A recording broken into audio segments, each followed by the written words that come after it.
திருமணத்தில் ஈடுபட வேண்டும் என்றால் தக்க பருவமானது ஒன்று அடையவில்லை என்று பெற்றோர்களை பிரிவதற்கு மனம் இல்லாமல் என் மகளானவள் எடுத்து பேசுகிறாள். அப்படியே விட்டுவிட்டால் நமக்கு மரியாதையாகவா? என்னுடைய மகளுக்கு ஏற்றதோர் இளவரசியை பார்த்து திருமணம் செய்து வைப்பது உனது தரத்தில் நடக்க வேண்டும். திருமணம் செய்து வைத்து கற்புடன் பார்க்க வேண்டும் என்ற கிடையாத ஆசை ஒவ்வொரு தாய் தந்தைக்கு இருக்கத்தான் செய்யும். நீங்கள் பெற்ற பிள்ளைகளோ திருமணம் வேண்டும் என்று மறுத்துவிட்டு போகிறார்கள். அதனால் உங்கள் இருவருக்கும் மனவருக்கமாக வைக்கும். மன்னர்மன்னா என் வார்த்தை கேளுங்கள். உங்களுடைய மனவருக்க போய்விடும். அப்படியா? மார்க்கத்திற்குள்ள மாற்று கருத்தை கூறுங்கள். எத்தனை ஆண்டு காலமாக எந்த அரண்மனையில் நான் வேலை பார்த்து கொண்டிருக்கிறேன். எனக்கு இன்னமும் திருமணம் நடக்கவில்லை. ஆகினால் உன்னுடைய மகளை எனக்கு திருமணம் செய்து கொடுங்கள்.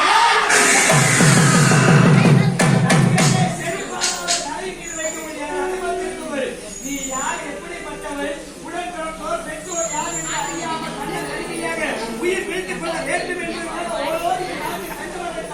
உன் வீரத்தை பார்த்து நிகழ்ச்சி மத்திய போட்டு நாட்டுடைய வீர திரும்ப இருக்க வேண்டும் என்ற சன்மானத்திற்கு இணையாக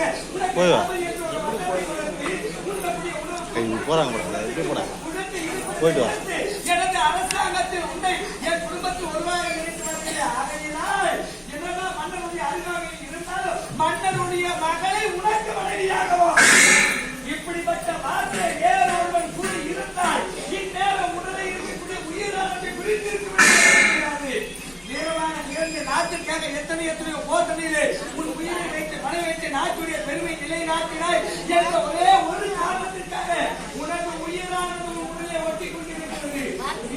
ஒரு முறை தன்னை மறத்து என்ற வார்த்தை என்று உரைத்தால் உனது தலையானது தலையில் முக்க வேண்டும்.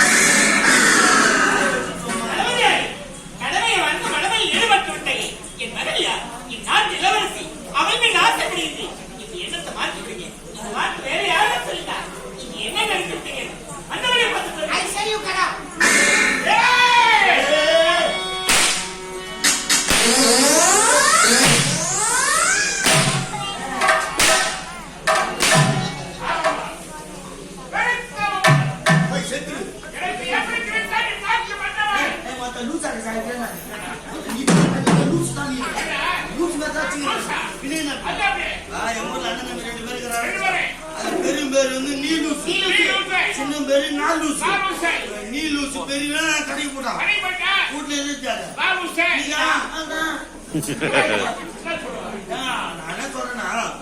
எங்க ஊர்ல அண்ணன் தம்பி 2 பேர்.